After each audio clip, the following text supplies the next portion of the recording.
The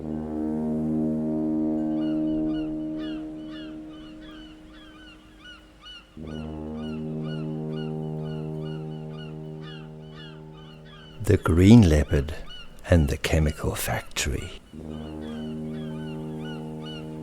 This story was passed on to us by the only one who observed that magical miracle that happened along a certain sea-swept coastal curve.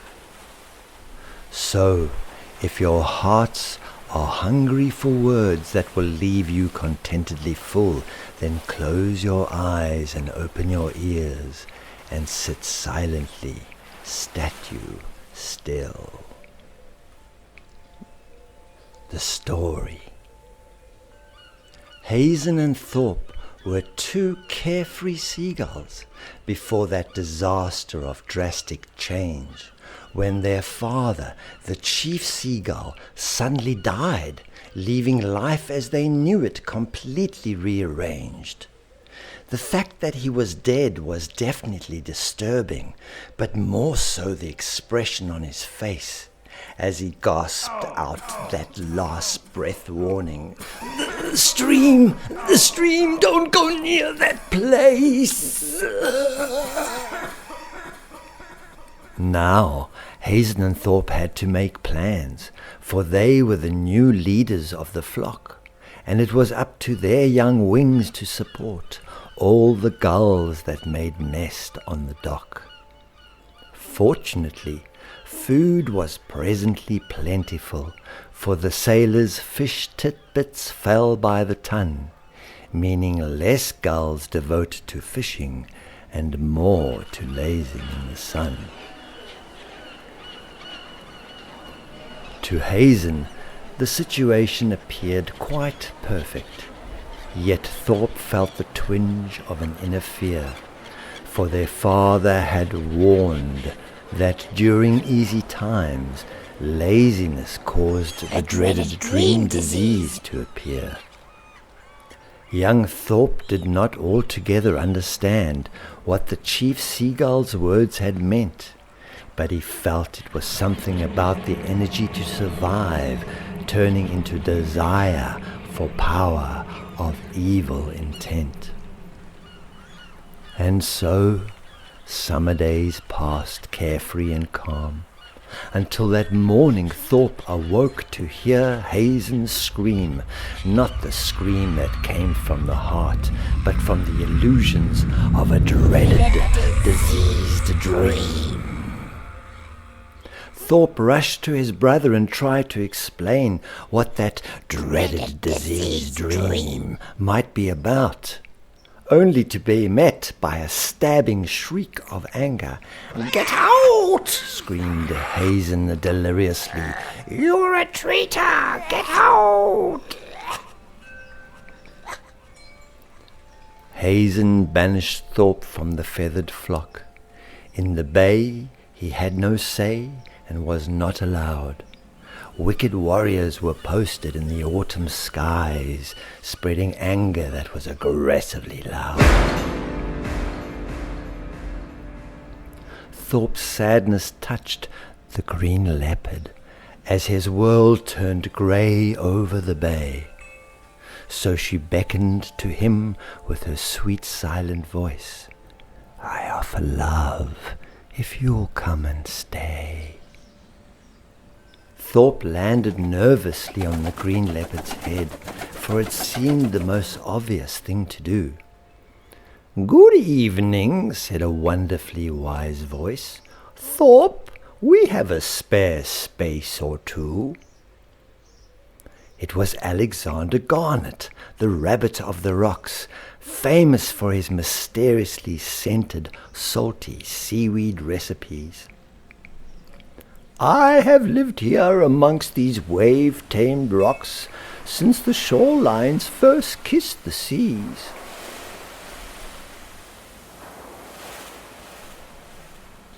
After a splendid supper of mysteriously scented salty seaweed, Thorpe told Alexander about Hazen's dreaded disease dream, and of how their father had tragically died, gasping last-breath warnings to stay away from some stream. Alexander twirled the grey whiskers on his chin, then thoughtfully scratched his furry head. "I can't work out what your father's words meant, but a thirst for power has surely filled your poor brother's head." That night, beneath the shelter of the rocks, Thorpe was thumped by a most vivid dream. He saw the chief seagull diving for a stiff fish that lay very still in a crazy stream. He watched his father swallow that fat fish, then fly off into a blood-stained sunbeam. He heard his father's convulsions of knotted pain, then awoke with an ear-bursting scream. Early the next morning, Alexander decided that Thorpe should make sense of his dream.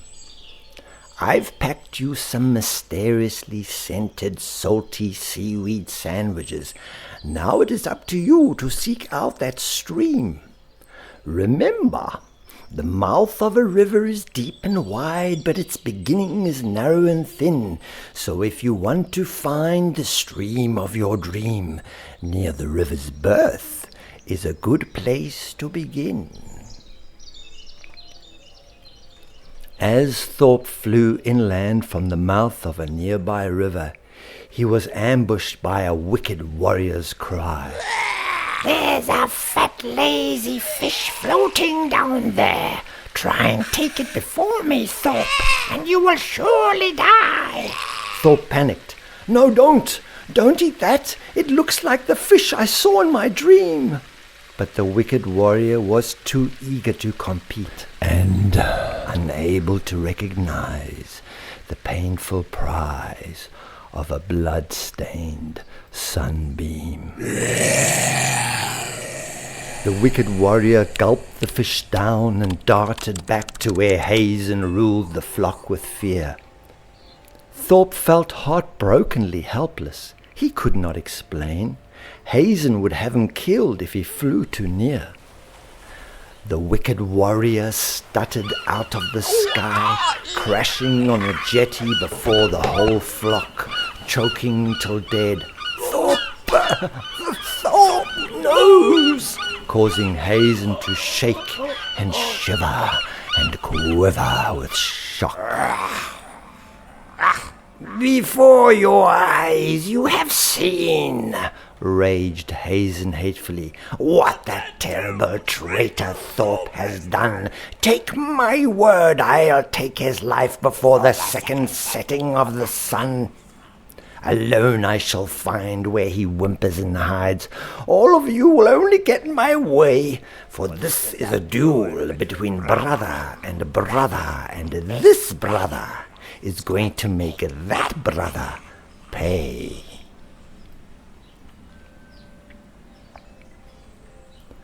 As Thorpe continued the quest for the stream of his dream, he sighted a very strange-looking frog, who wore a pink and purple polka-dot waistcoat and sat snoringly asleep against a log. "Hello!" shouted Thorpe from the sky above. Awakening, the frog first cleared his throat, then replied, "Do come down, dear feathered friend. My name is Sir Winston Walgrave Waistcoat."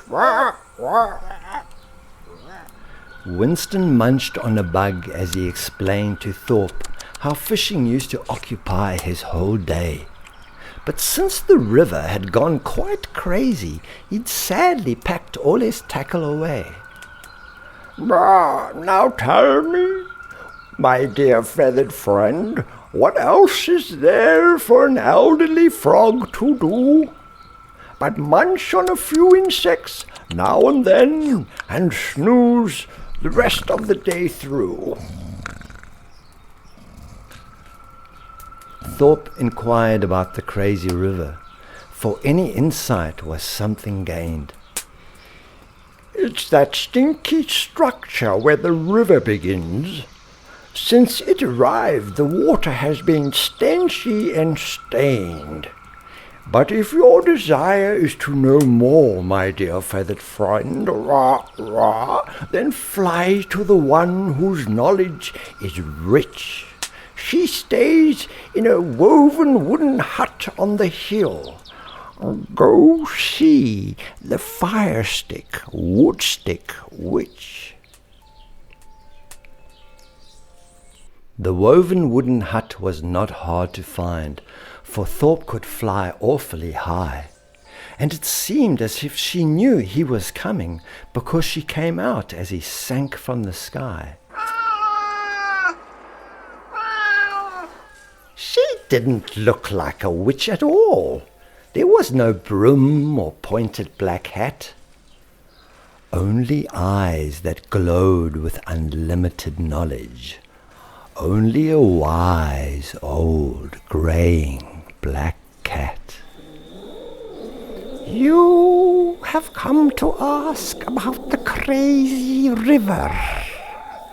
Her words took Thorpe by complete surprise. How could she have known of his very purpose? She surely was very wise. He followed her into the little woven wooden hut, where she busily prepared a pot of healing hot herbal tea. No doubt it was Sir Winston Wargrave Waistcoat who advised you to come and see me. Oh. While the healing hot herbal tea was busy brewing, so was an angry storm outside. But Hazen, so caught up in his hot-headed hate, didn't think of a sheltered place to hide. The whirling wind wrenched at his body, tearing his hold on the sky, tossing him like a toad into a tornado. In the darkness, Hazen's life slowly staggered by.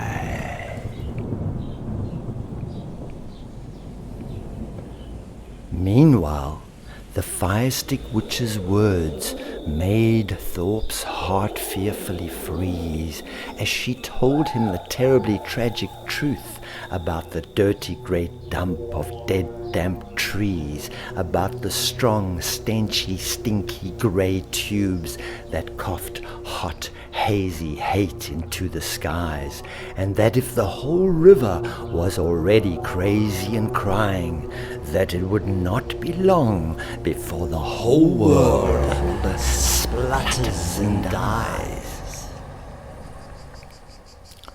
Thorpe slept well in the woven wooden hut that night, safe and warm from the drenching rain, totally unaware that mountainous jaws trapped his brother in the most terrible, unbearable pain. It was only in the early morning light, as Thorpe flew over the stream of his dream, that he heard the piercing, echoing agony of Hazen's desperate crevice-caught scream. Thorpe soon found Hazen's limp and battered body, and after a struggle pulled his brother free. Then quickly returning to the Firestick Woodstick Witch, he fetched some healing hot herbal tea. After a few sips, and only a few seconds, Hazen had the strength to spring to his feet. "Oh, Thorpe, I came here to kill you last night, but you, my brother, you have been kindness complete." Hazen now understood the dreaded disease dreams. "Through pain I have been justly cured, but if it had not been for you, my dear brother, the consequences I would never have endured." Thorpe reminded his brother of their father's dying words, that the wicked warrior's death was just the same, for the water in the river had gone quite crazy, and that stinky structure was to blame. Hazen thought for a while, then perked up his head. "My brother, we must decide on a plan.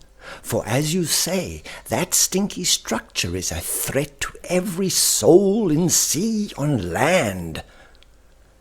"What about a meeting?" Hazen suggested. "Everyone should be present to see this through. I will go and fetch our family the flock, while you call all who you think should come too." Alexander Garnet's home was the chosen meeting place, for it was blessed with the green leopard's love. Many arrived from near and far, from all sides and above.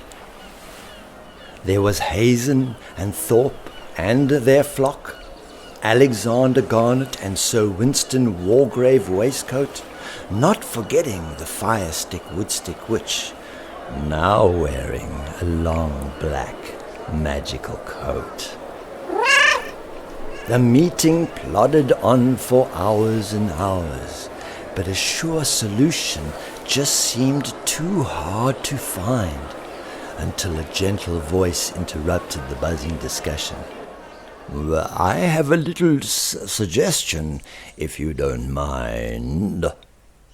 It was a recently retired Labrador retriever who went by the name of Arginald Sachs.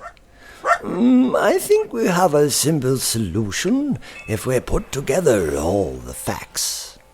If the stains from that stinky structure are getting firmly fixed in all the fish, then surely the way to deal with the culprit is by feeding it a 5-course poisonous fish dish."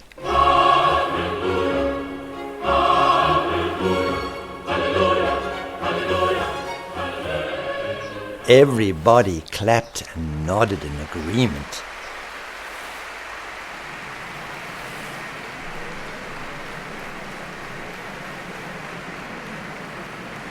Yes, this was certainly a fantastic idea.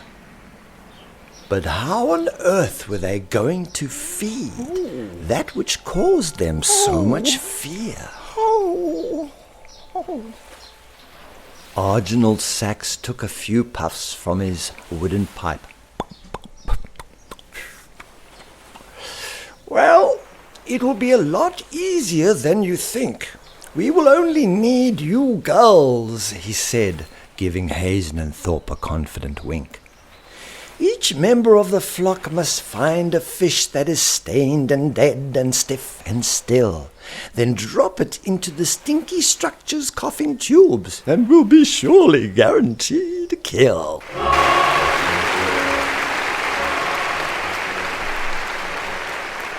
That night they all fell to sleep, warmly amongst feather and fur, and everyone had encouraging dreams like the confidence of a green leopard's purr. As soon as the sun yawned over the horizon, Hazen and Thorpe gave a cheerful speech. "The day has finally dawned, brothers and sisters. Our goal is now within reach." Alexander Garnet cooked heaps of mysteriously scented salty seaweed. Firestick Woodstick Witch brewed gallons of healing hot herbal tea. Sir Winston Wargrave Waistcoat croaked an old froggy fable, while Hazen, Thorpe, and Arginald Sachs discussed strategy. As soon as all were content and full, the cheering crowd shook every gull's wing.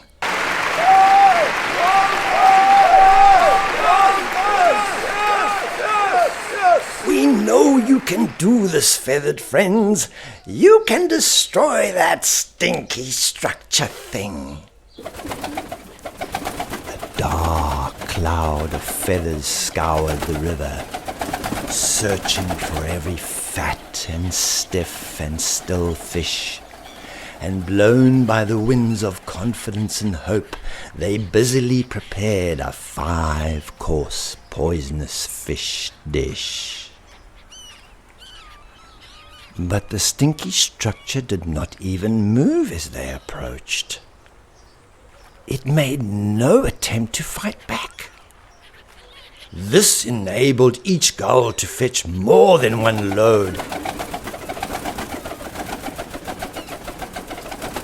thereby launching a double 5-course poisonous fish dish attack. Soon the stinky structure stopped coughing hazy hate, and all became very quiet and still. This led Hazel and Thorpe to call off the attack, uncertain about their attempts at a kill.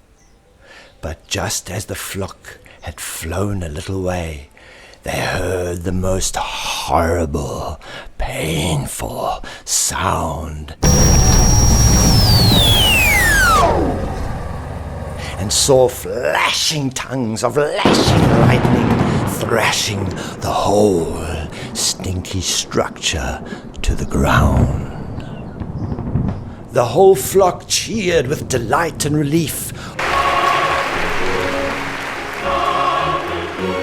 All had worked out just as planned, and as they circled over the green leopard, they heard applause from every paw, claw, and hand.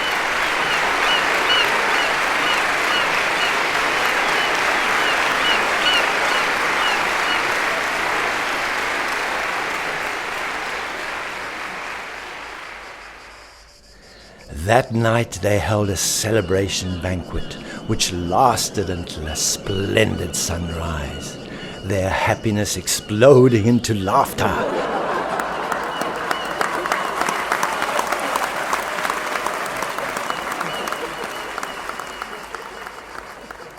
And joyful tears in the green leopard's eyes. Afterward,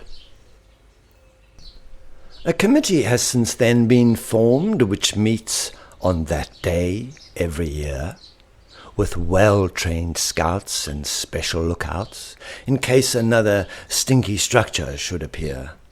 And when they meet, they all drink and eat mysteriously scented salty seaweed and healing hot herbal tea, and they call themselves the Green Leopard Committee. Their motto, the right to fight for the might to be me. The end.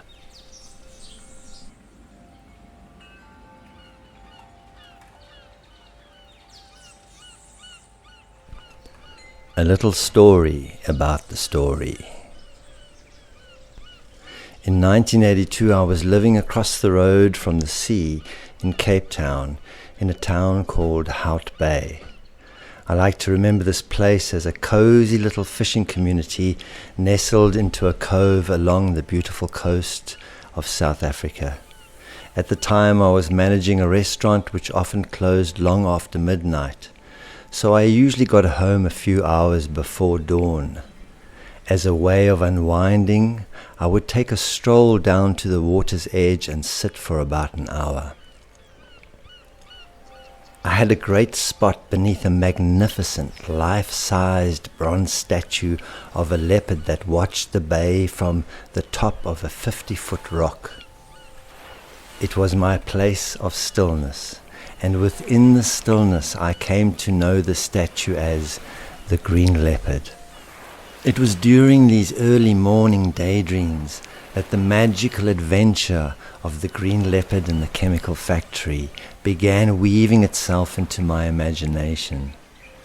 In time I could tell my friends the whole story, but for some reason I could not write it down. Each time I picked up a pen and attempted the story mysteriously slipped away. I tried, and I finally gave up. In 1984, I reluctantly found myself in the South African Defence Force for 2 years of compulsory national service.